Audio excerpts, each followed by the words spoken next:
Assalamu alaikum warahmatullah. Welcome to this new topic which is summarized in a special form. আজকের টপিকটা একটু summarise করে লেখা হয়েছে তোমাদের জন্য এবং টপিকটা হচ্ছে ন্যারেশনের উপর। হ্যাঁ, তো এটা সামারাইজিং পয়েন্ট হিসেবে যেটা অ্যাকচুয়ালি উল্লেখযোগ্য হয়ে এসেছে তোমাদের কাছে সেটা হচ্ছে পার্সন চেঞ্জিং এর বিষয়টা।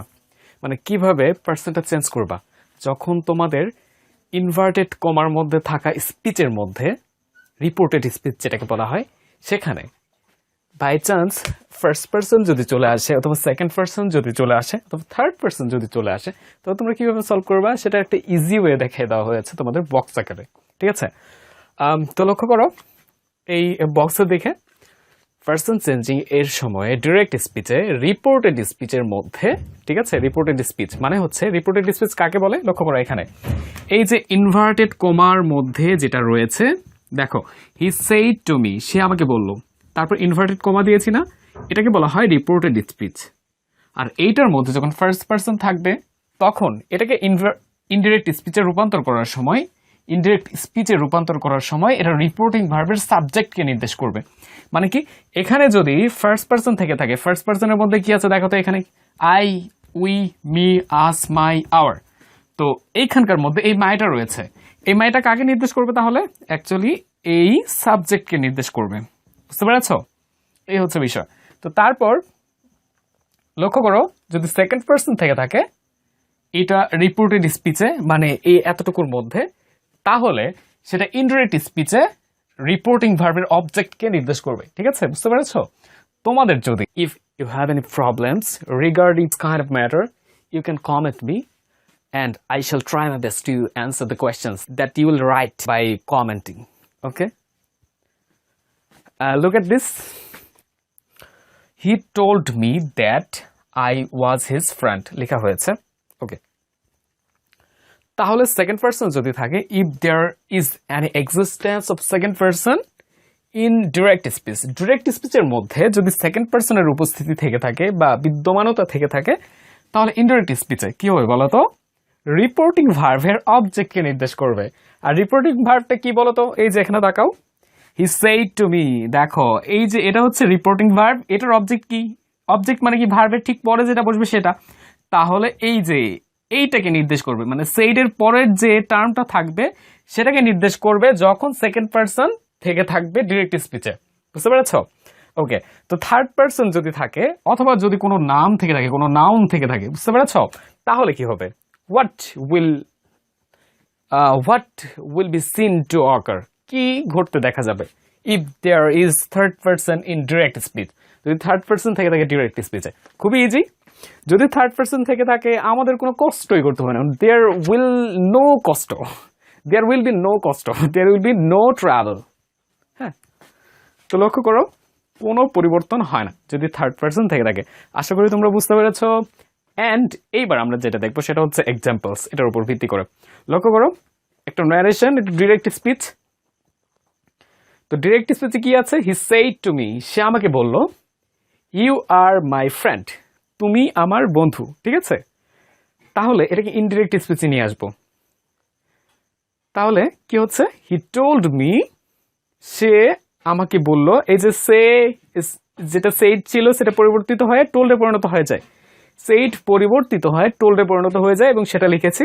অ্যান্ড সেইড যেহেতু এরপরে টু প্রিপোজিশন নাই, said takes to after it, said এরপর টু প্রিপোজিশন নিয়ে নেয়। কিন্তু সেইডের পরিবর্তে যে ভার্বগুলো সাধারণত আমরা ব্যবহার করি, the verbs that we generally use instead of said, সেইডের পরিবর্তে যে ভার্বগুলো সাধারণত আমরা ইউজ করি তারপরে কোনো প্রিপোজিশন বসে না। দেখো এখানে টু রয়েছে, এখানে টু নাই। তারপর কি করলাম? এই যে ইনভার্টেড কমার জন্য আমরা দ্যাট কনজাংশন বা লিঙ্কার বা অ্যাডার যেটাই বলো না কেন, এই কনজাংশনটাকে নিয়ে নিলাম। কেন কনজাংশন? কারণ হচ্ছে দুইটা সেন্টেন্সকে যুক্ত করছে। দেখো আই ওয়াজ হিজ ফ্রেন্ড এটা একটা সেন্টেন্স, হি টোল্ড মি এটা আরেকটা সেন্টেন্স। তো দুইটা সেন্টেন্সকে যারা যুক্ত করবে বা যে যুক্ত করবে তাদেরকে বা সেটাকে কনজাংশন বলা হয়। ঠিক আছে, বুঝতে পেরেছো আশা করি। তারপর চলে আসো, দেখো এখানে মজার ঘটনাটা ঘটেছে, সেটা হলো যে এই ইনভার্টেড কমার মধ্যে কি আছে বলতো? এটা কিন্তু রিপোর্টেড স্পিচ। আবার বলছি ইনভার্টেড কমার মধ্যে থাকা যে স্পিচটা, যে উক্তিটা, যে সেন্টেন্সটা, সেটাকে বলা হয় রিপোর্টেড স্পিচ। তো রিপোর্টেড স্পিচে প্রথমে কি রয়েছে, সেকেন্ড পারসন রয়েছে, তাহলে সেকেন্ড পারসন কাকে নির্দেশ করবে, রিপোর্টিং ভার্বের অবজেক্টকে নির্দেশ করবে, মানে হচ্ছে মি কে নির্দেশ করবে। তাহলে ইউ মি কে নির্দেশ করবে। আর এখানে লক্ষ্য করো ইউ এখানে কি ফর্মে রয়েছে, সাবজেক্টিভ ফর্মে রয়েছে। হ্যাঁ, ইউ এর কিন্তু তিনটা ফর্ম আছে, একটা হচ্ছে তুমি, একটা হচ্ছে তোমাকে, একটা হচ্ছে তোমার। এই তিনটা ফর্ম বাংলায়। ইংলিশে ইউ, ইউ অ্যান্ড ইউর, এই তিনটা ফর্ম, ঠিক আছে। তো এটা সাবজেক্টিভ ফর্মে রয়েছে। কেন সাবজেক্টিভ ফর্মে রয়েছে, কারণ ভার্বের ঠিক আগে বসেছে, সাবজেক্ট হিসেবে বসেছে। আর এটা কি দেখো মি, এটা কিন্তু অবজেক্টিভ ফর্মে রয়েছে, মানে কি এটা ভার্বের ঠিক পরে বসেছে। তো এখন কি করতে হবে, এই ইউ কে অনুসরণ করবে এই মিটা, মানে এই মি অবজেক্ট হিসেবে আছে কিন্তু ইউ কে অনুসরণ করে এটা সাবজেক্ট হিসেবে বসে যাবে। যেহেতু ইউ সাবজেক্টিভ ফর্মে আছে, মিও এর জন্য সাবজেক্টিভ ফর্মে বসে যাবে। সে হিসেবে আমরা মি কে আই করেছি, ঠিক আছে। আর এই যে সাবজেক্টিভ ফর্ম, অবজেক্টিভ ফর্ম আর পসেসিভ ফর্ম, এই তিনটা স্পেশাল ফর্মের যে বিষয়টা রয়েছে এর সম্পর্কিত বিষয়ে তোমাদের ক্লাস দেওয়া হয়েছে, তোমরা কাইন্ডলি দেখে নিবা। কারণ এগুলো যদি তোমরা ভালো করে না বোঝো তাহলে এই বিষয়টা কিন্তু বুঝতে পারবে না। আর তারপরও আমি চেষ্টা করছি আমার পক্ষ থেকে যাতে তোমরা সর্বোচ্চটা বুঝতে পারো। এই জন্য আমি স্লাইডে তোমাদের বলে দিচ্ছি, দেখো এই যে আই হচ্ছে একটা সাবজেক্ট, এবং আই এর অবজেক্টিভ ফর্ম বা এটাকে বলা হয় সাবজেক্টিভ ফর্ম, আয়ের অবজেক্টিভ ফর্ম হচ্ছে মি। আবার এই আয়ের পসেসিভ ফর্ম বা মি এর পসেসিভ ফর্ম হচ্ছে মাই। পসেসিভ ফর্মটা কি, অধিকার সূচক গঠন। অবজেক্টিভ ফর্মটা কি, কর্মসূচক গঠন। আর সাবজেক্টিভ ফর্মটা কি, কর্তাসূচক গঠন। এখন সব থেকে ইন্টারেস্টিং বিষয় হচ্ছে এই যে পসেসিভ ফর্মের বিষয়টা। মনে করো তুমি কোনো একটা বিষয়ের সাথে, কোনো একটা জিনিসের সাথে, কোনো একটা বস্তুর সাথে নিজের অধিকার রক্ষা করতে যাচ্ছ। তো এরকম অবস্থায় কি করতে হবে, মনে করো যে একটা বই আছে, বইটা তোমার, এখন তুমি লিখতে যাচ্ছ আই বুক, তাহলে কি সঠিক হবে, নাকি মি বুক দিতে হবে বলো, নাকি মাই বুক দিতে হবে? কোনটা দিলে সঠিক হচ্ছে বলো তো? যেহেতু অধিকার সূচক গঠন দেওয়াই আছে আয়ের, সুতরাং সাবজেক্টিভ ফর্ম দিয়ে তোমার চলবে না। তোমার দেখো এই অর্থটা কি, আমি বই, আই বুক মানে কি আমি বই, এটার হাস্যরত্মক বিষয় না? অবশ্যই হাস্যরত্মক বিষয়। এই বিষয়টা কিন্তু মানা যাবে না। বি বুক মানে আমাকে বই, এটাও কিন্তু ভালো অর্থ দিচ্ছে না, মানুষ হাসবে এগুলো শুনলে, ঠিক আছে। তোমাকে এমনভাবে প্রিপেয়ার করতে হবে নিজেকে যাতে তুমি নিজের থেকে সর্বোচ্চটা দিয়ে মানুষকে ইমপ্রেস করতে পারো। সেই হিসেবে তোমার এই যে গ্রামাটিক্যাল বিষয়ের যে স্পষ্টতা, এটার যে ক্লারিটি, হ্যাঁ, এটার যে ক্লিয়ারলিনেস, এগুলো তোমাকে মেনটেন করতে হবে। এবং একবারে যদিও মানুষ মাত্রই ভুল, কিন্তু আমাদের সর্বোচ্চ চেষ্টা করতে হবে যাতে ভুলের পরিমাণটা আমাদের কম হয়। এই জন্য ভালো করে শিখতে হবে। ওকে, তো এই জন্য আমরা কি করব, মাই বুক দিব, ঠিক আছে। মাই বুক মানে কি আমার বই। এই বইয়ের সাথে আমি নামের যে ব্যক্তিত্ব রয়েছে, এই দুইটা জিনিসের সম্পর্ক শুধুমাত্র মাই দিয়ে সম্ভব হচ্ছে। সুতরাং পসেসিভ ফর্ম কি আয়ের, মাই। ঠিক এরকম করে ইউ এর হচ্ছে পসেসিভ ফর্ম ইয়োর, আর হি এর হিজ, শি এর হার, ইট এর ইটস, হ্যাঁ, দেয়ার। কোনো নামের হচ্ছে, মনে করো নাম হচ্ছে রাকিব, রাকিবের পসেসিভ ফর্ম কি, রাকিবস। আর রাকিব পাশাপাশি অফ রাকিব, এটা হচ্ছে আরেকটা পসেসিভ ফর্ম। মানে হচ্ছে বিষয়টা এরকম যে রাকিবস বুক, রাকিবের একটা বই আছে, আমি সম্পর্কটা এভাবে লিখলাম, রাকিবস বুক, অথবা দিতে পারি বুক অফ রাকিব। এই জন্য আমি বললাম রাকিবের দুইটা পসেসিভ ফর্ম, একটা কি রাকিবস আর একটা হচ্ছে অফ রাকিব। অফ রাকিব মানে হচ্ছে কি রাকিবের, আর রাকিবস মানে হচ্ছে রাকিবের। তো যাই হোক, প্রাণ আছে এবং যাদেরকে আমরা সম্মান প্রদর্শন করি তাদেরকে দুইভাবে পসেসিভ ফর্ম এ রূপান্তর করা যায়। কিন্তু যাদের প্রাণ নাই, মনে করো যে চেয়ার, চেয়ারস লেগ, নাকি লেগ অফ চেয়ার। যেহেতু চেয়ারের নিজস্ব প্রাণ নেই, সুতরাং একে আমাদের সম্মান প্রদর্শন করার স্কোপ নেই, যার কারণে চেয়ারস লেগ বলা হয় না, অ্যাকচুয়ালি লেগ অফ চেয়ার বলা হয়। লক্ষ্য করো রাকিবস বুক, এই যে রাকিব নামের একজন, আর হচ্ছে book of Rakib.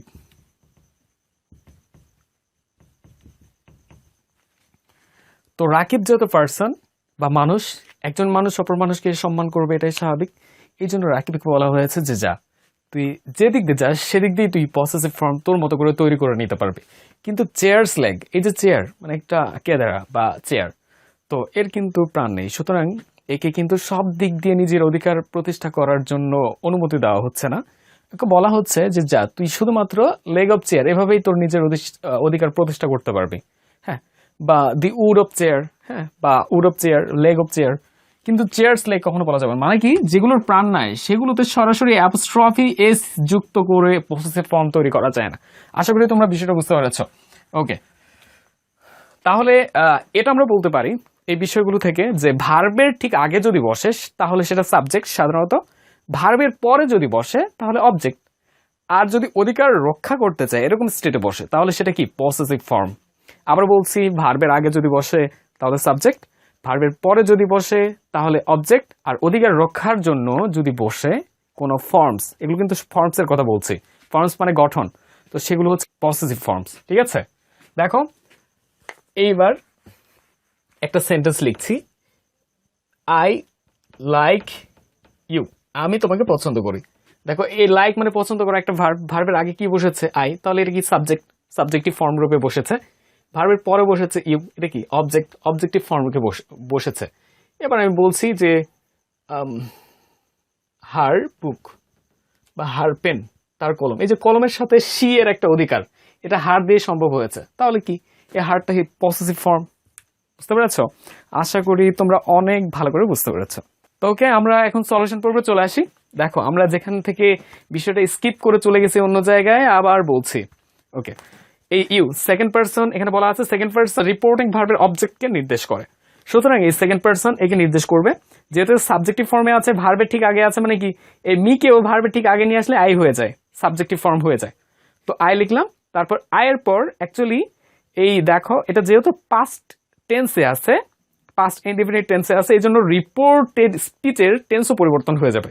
Present indefinite থাকলে পাস্ট ইনডিফিনিট, প্রেজেন্ট কন্টিনিউয়াস থাকলে পাস্ট কন্টিনিউয়াস, প্রেজেন্ট পারফেক্ট থাকলে past perfect, present perfect continuous থাকলে পাস্ট পারফেক্ট কন্টিনিউয়াস, এই সকল টেন্সে পরিণত হয়ে যায়। আর এই যে টেন্সগুলো পরিবর্তন হয়ে যাচ্ছে এই সম্পর্কিত বিষয়ের কিন্তু তোমাদের ক্লাস নেওয়া হয়েছে অলরেডি ইনশাআল্লাহ, আর এগুলো তোমরা দেখে নিবা।